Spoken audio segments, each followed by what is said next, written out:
What's up, gamers? Welcome to another episode of the Seven Nights Update for September the 15th. Yes, they were a day later on the whole update thing, which is why I ended up recording a different video on the 14th. So, without further ado, let's check out the newness of what's going on. Big update, by the way.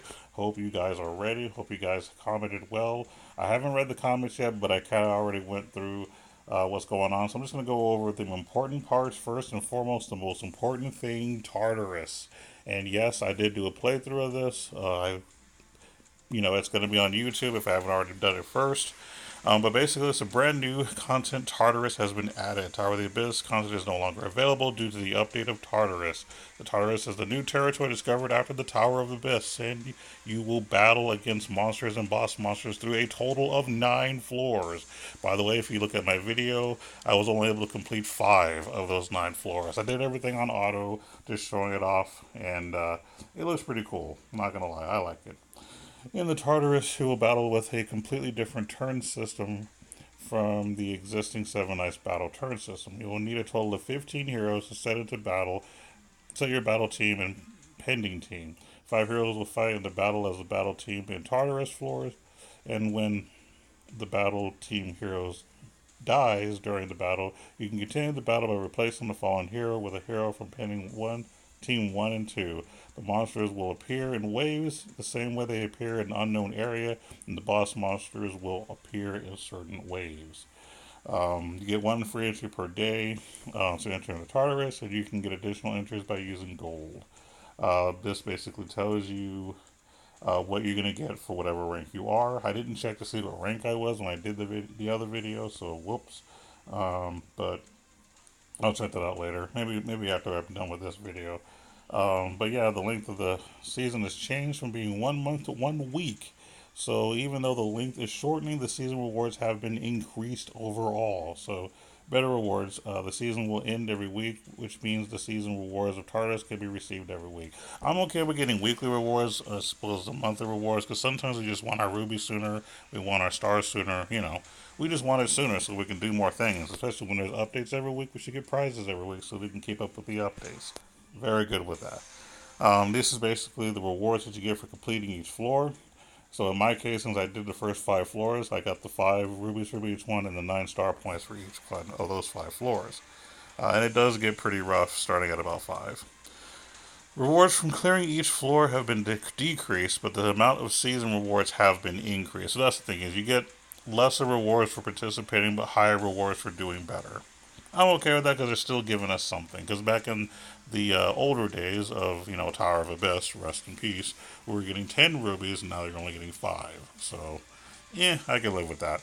You're still getting something. The clear history reward recurs will be reset every week, and the rubies and star points can be acquired as a reward with the first clear. Additional details, you are able to check more detailed information about the new Tartarus content through the developer's notes below. Not going to go through it. You can check it out yourself.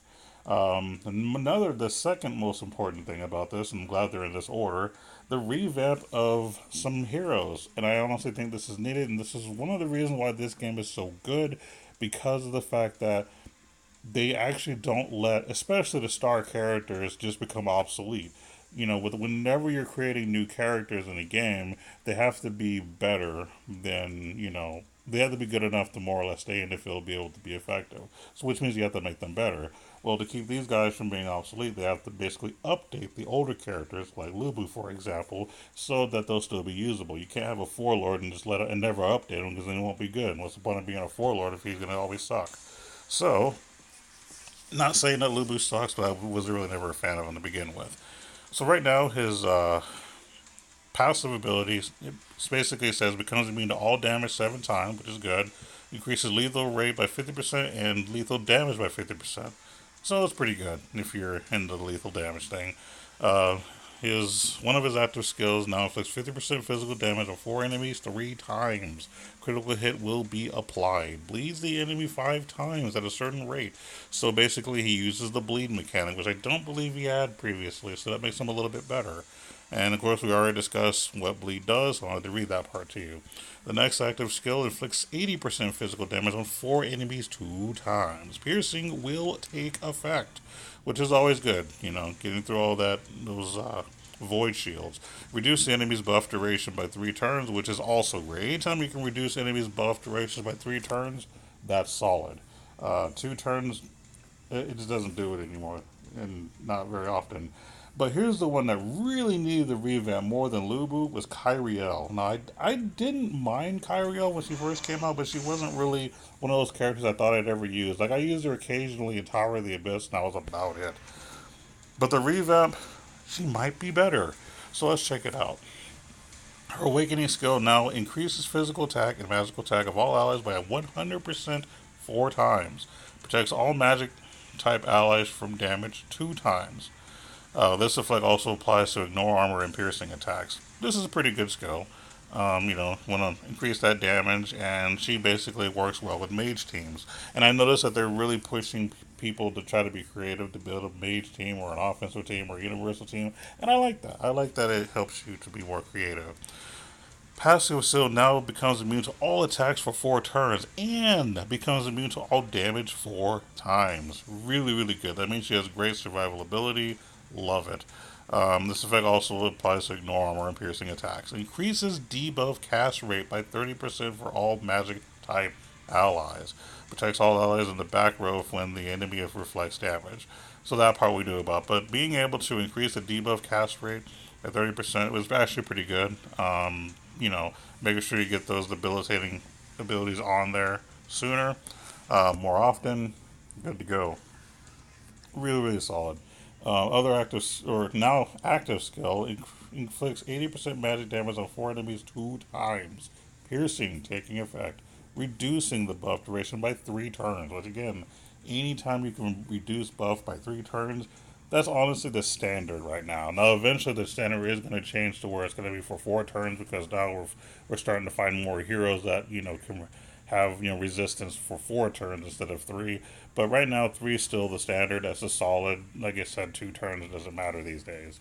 Other active skill now inflicts 70% magic damage on all enemies 2 times. Additionally, inflicts damage equal to 30% of the enemy's max HP. Stuns for 2 turns at a certain rate.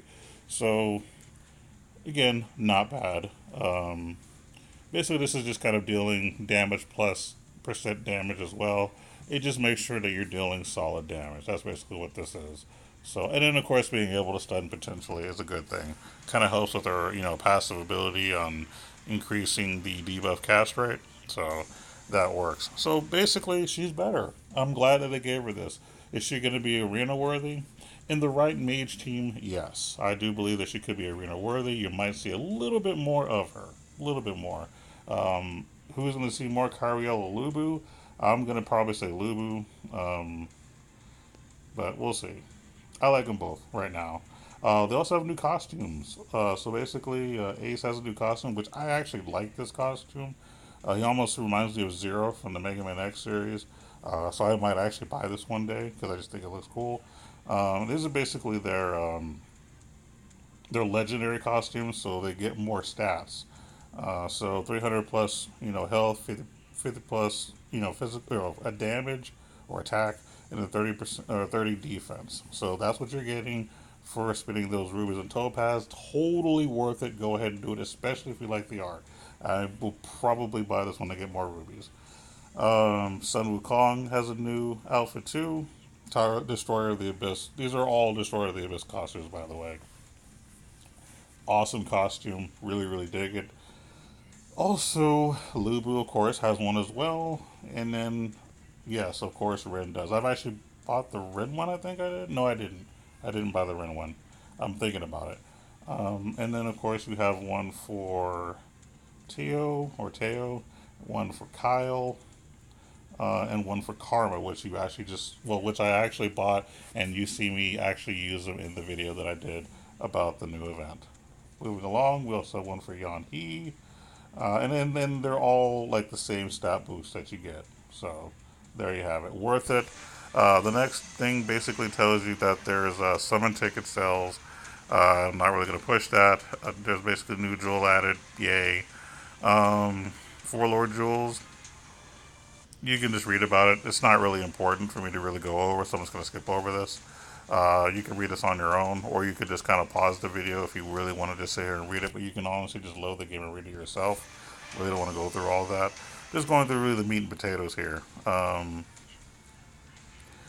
Basically, item summons, not really worried about that either. We can just kind of skip this. Still skipping, still skipping. Alright, so update on formation system. This is kind of another big new change. I haven't really invested in this right now, but basically, I'm just going to read it to you. From the attained level 41 formation, you can no longer earn additional. Okay, let me go back. Hero formation's maximum level has been increased from 40 to 60. However, from the attacking level 41, okay, from the attained level 41 formation, you can no longer earn additional attack or defense. Buff, but you can get an additional buff related to debuff by selecting the additional buffs option. So basically, what it means is whenever you go above 40, instead of getting more attack and defense, you're going to get a specific buff based on, you know, what formation you have and what you want. And this is pretty much the chart right here that tells you. So from basically 41 to 60, once you get to level 60, for example, you can choose to have 10% debuff resistant for your frontline allies or your backline allies, you know, whichever you want, more or less. So, which one is better? Well, you won't know until you start playing. But if you're not confident, then I would basically go with the debuffs. If you think you're going to be good and you want to make sure that you get all those debuffs going, go for the debuff cast instead. Especially with Kyriel and kind of doing that increase. You might actually see a little more Kyriel these days just because of this alone. Um, how do I feel about it? Mm, I kind of wish they went a little more for the attack and defense as opposed to like buff and debuff, or yeah, the whole debuff thing. I don't know if I'm really feeling it, but we'll see. I might just leave my formations at 40 that are necessary and stop there. Either way, new guild tutorials have been added. So basically, when you go to certain game modes, it does a little story. Well, hey, I'm Evan. I'm going to teach you how to do this mode that you've already been doing. That's basically what it is. So you can kind of read this yourself. Improvement on hero item power up. Now, this I'm really digging because I actually just did this earlier. Basically, when you're powering up a hero, instead of only being able to put 5 monster slots, you can actually do 15, which is great. So you're not having to like do 5, search for the hero again, or go back, pick 5 more or whatever. Like it, you can do all 15 or just 10 or however much you need, and you're done. Like it's great. Um, so I think that's pretty cool. Let's see. Basically, they also have it to where when you're doing certain zones, you can just tap a hero and it automatically boosts to a square, so you don't have to actually tap it and hit the join button. Unless your slots are already full, then yes, you need to kind of hit the join button. So just simply click the hero. Very, very, convenient. Same with the hero pet selector. You're now able to check the skills and the animations of the hero pets from the hero pet selector. So that's kind of cool. Um, Hot time notification system. Players are now able to check the hot time progress indicator remaining hot time during gameplay and adventure stages. I haven't really checked that out, but I'm sure it's decent. Event packages, I'm not really going to push that. Basically, new items added to the Topaz shop. Basically, you have what's called the Awaken Asgard ore, which basically you get a better version of an Asgard ore. So it helps you with powering up your stuff faster, which I like. I think it's pretty cool. Who knows? I may invest. Um, Brand new accumulation purchase reward systems. Now for the accumulating rewards, you can get 4-star hero selector, which I think is actually really cool. It's just unfortunate that I'm broke, so I won't be able to take advantage of this. But this is good for those who have the money right now. Restricted heroes for Guild War are now Chancellor, Klahan, Nox, and Rook. So make sure you change your teams accordingly.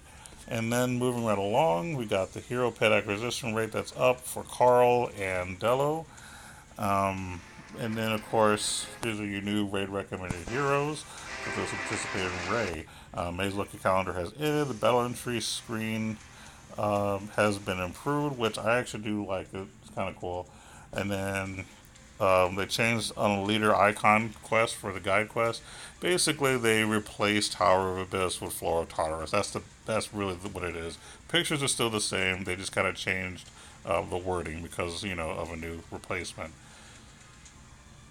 And then Carl's package is ended. Skip function has been added to the item power up animation. And now for the part you really want to see. What does everybody else think about this? So basically, this first person says a great update overall. Just one thing bad is the Guild War bans. Now, if someone isn't online now, his Guild War team's ruined since most run Chancellor or tank team that a bad move, Net Marble. Well, thanks for that skip button. I'm really sick of looking at these animations 1,000 times. Yeah, I'm actually cool with the whole skip button thing too. As far as the guild bans, I don't really complain about it. I mean, let's just face it, you have so many heroes that it's not that big a deal when you lose somebody. So I'm sure you have somebody else that you can replace them with. I mean, if you lose Chancellor, then I don't know. Why don't you pick like Evan or something? You know what I mean? Like, come on. There's just always replacements. Moving right along. So, which one is the correct rate for the costumes?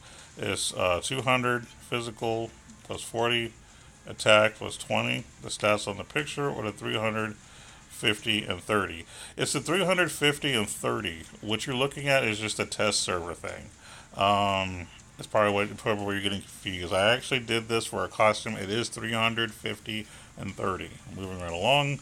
All you really have to do is just play the game and find that out. That was not really necessary. Wow, Guild Wars is getting longer and longer. And 3 hours of changing banned heroes? You guys sure know how to piss players off. Well, you didn't say no. I just added it in there because I know how to, speak better. But anyway, uh,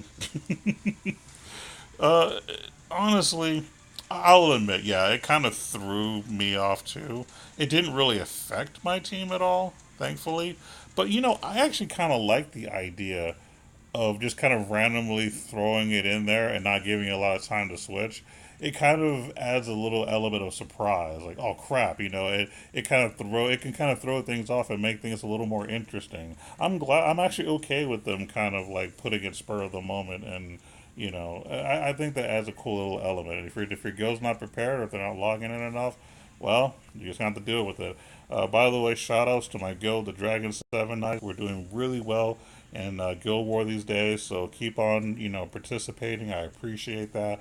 And of course, yes, I will be booting people who haven't been participating in a while. I'll be getting on that eventually when that's necessary. This one says lazy update. Seriously, Kyriel could not find a worse hero to revamp. No one use here. I have nothing else to say. And to be perfectly honest, you shouldn't have said anything at all because this is not a lazy update. This is a freaking huge update. Did you not just see like a new game mode and then Kyriel needed the update? You're saying seriously Kyriel could not find a worse hero to revamp? Are you seriously? She needed the revamp because she wasn't that great to begin with. So that's a terrible complaint. This comment should not even exist. This was a great update, not lazy at all, and Kyriel needed the boost badly. If there was anyone that needed the boost, she's definitely one of them. So yeah, and the revamp's not bad either. So honestly, you shouldn't have said nothing at all. Moving right along. I don't know what that is. Betabari? This is CM Knox. I have changed the image and the correct stats for the legendary costumes. Are 300 physical, 50, and 30. Oh, pretty much what I said earlier. Okay, please note that all the screenshots in the update notice were taken from the test server, which is what I just said, and may appear different in the live server. And honestly, people just use common sense. All you really had to do was, like, I don't know, look at the game, look at the costume, and it would have told you right then and there. But instead, you had to be dumb and, like, post it here. And they even mentioned it too. Like, there's always a disclaimer somewhere that says that images that you may see are from the test server and may look different or apply differently. Like, I appreciate this guy at least for clearing it up, but just use common sense, people. Play the game and find out. Where can I find the skip button again? Searched in settings, but haven't found it. I think it happens as you're actually pressing the button to do the action. It gives you the option to skip, something like that. Or it might be in settings. I'm not 100. I haven't actually looked into that because I haven't had the need for it. Dark X Neo. For skipping the blacksmith animation, you can skip the animation by simply clicking the screen. There you go. Question answered. Oh, thanks. I thought there was an option to never see them again, but still good. I click better than waiting. Thanks for your answer. Alright, moving on. Alright, that's a nice update. I agree.